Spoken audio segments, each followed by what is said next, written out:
السلام علیکم۔ کہانی کا سلسلہ دوبارہ سے شروع کرتی ہوں۔ امید ہے آپ کو انتظار کرنے میں تھوڑا سا مزہ آیا ہوگا۔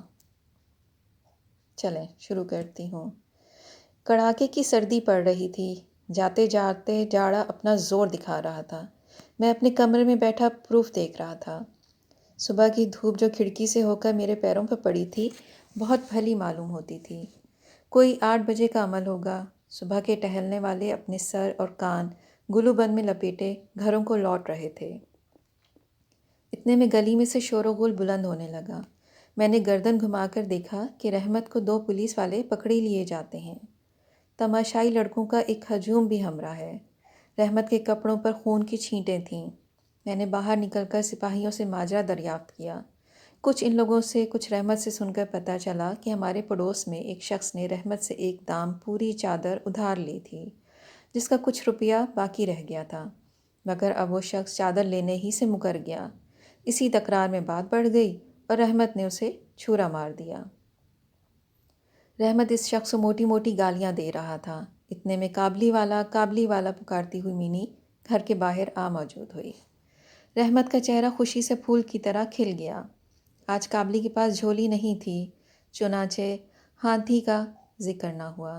مینی نے اچانک پوچھا، کابلی کیا سسرال جاؤ گے؟ رحمت نے ہنس کر کہا، وہیں جا رہا ہوں۔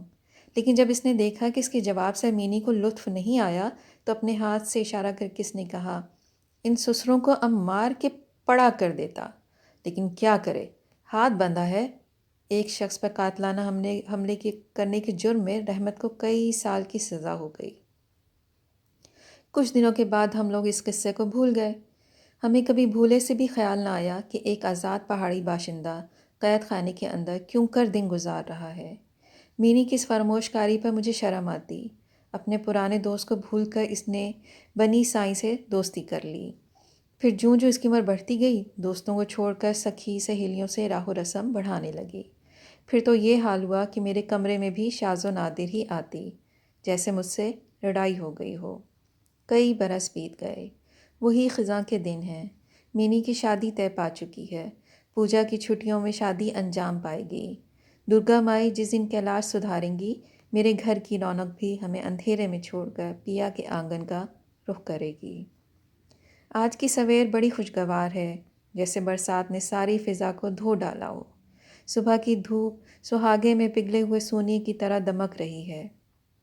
یہاں تک کہ کلکتہ کی گلیوں میں بوسیدہ مکانوں کی شکستہ اینٹیں بھی دھوپ میں نکھری نکھری لگ رہی ہیں۔ ہمارے گھر پر صبح ہی سے شہنائی بجنا شروع ہو گئی ہے۔ شہنائی کا ہر سر میرے دل کو مسل رہا ہے۔ معلوم ہوتا ہے کہ آنے والی جدائی کا خیال میرے دل کو جو دکھ دے رہا ہے، بھیرویں کا رونق اس سے دھوپ کی چادر کی صورت ساری دنیا میں پھیلا رہا ہے۔ انگنائی میں شامیانہ تاننے کے لیے بانس کی کھوٹیاں گاڑی جا رہی ہیں۔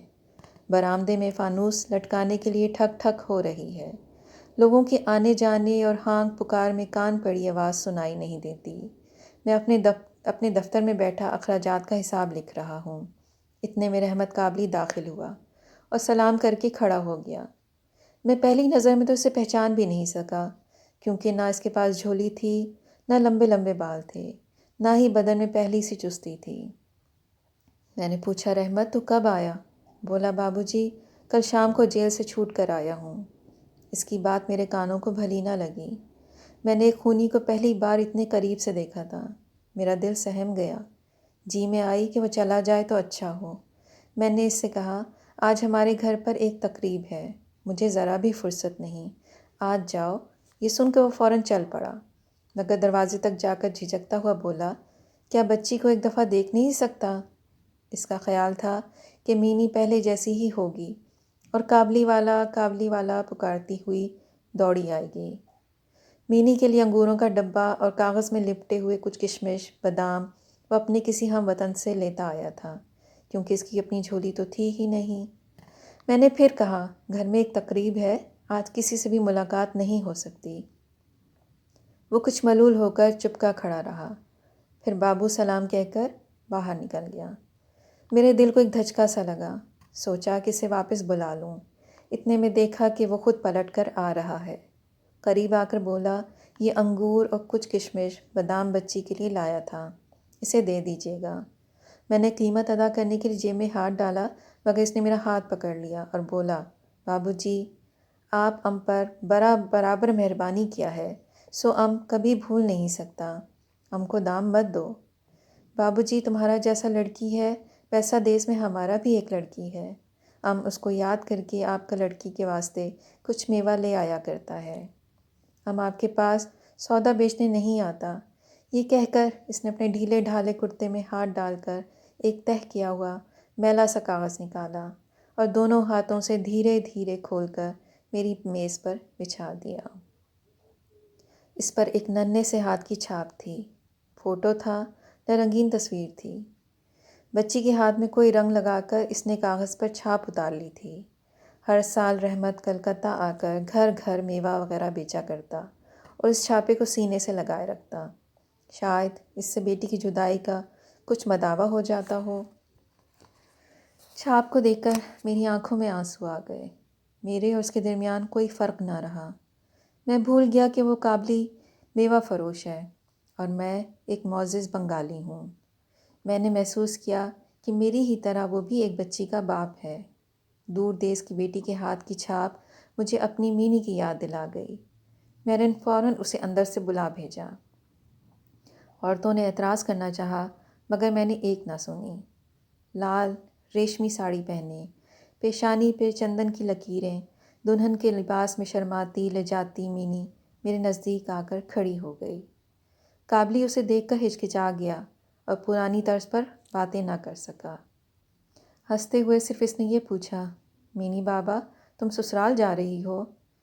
مینی پہلے کی طرح رحمت کا جواب نہ دے سکی اور شرما کر منہ پھیر لیا۔ مجھے وہ دن یاد آ گیا جب قابلی کے ساتھ مینی کی پہلی ملاقات ہوئی تھی۔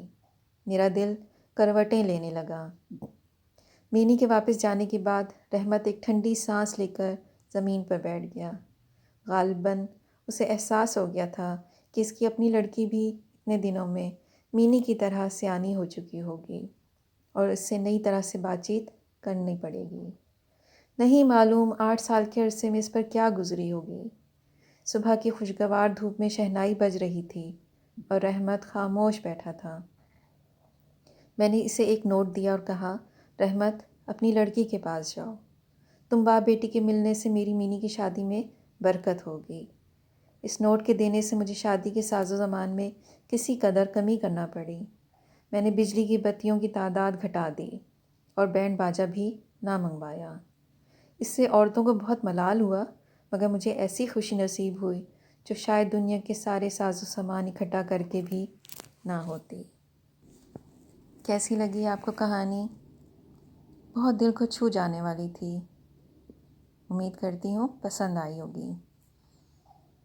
جاتے جاتے ایک نظم۔ اے موج ہوا تو ہی بتا، وہ دوست ہمارا کیسا ہے، جو بھول چکا ہے ہمیں کب سے، وہ جان سے پیارا کیسا ہے۔ کیا اس جیون لمحوں میں کوئی لمحہ میرا باقی ہے، کیا اس کی جاگتی آنکھوں میں میری یاد ابھی بھی باقی ہے۔ اگر ایسا نہیں تو ہی بتا، ہم یاد اسے کیوں کرتے ہیں، وہ ہم سے بچھڑ کے خوش ہے اگر، تو پل پل ہم کیوں مرتے ہیں۔ یہ پروین شاکر کی نظم ہے۔ اپنا بہت خیال رکھیے گا، دعاؤں میں یاد رکھیے گا۔ اجازت چاہتی ہوں، اللہ حافظ۔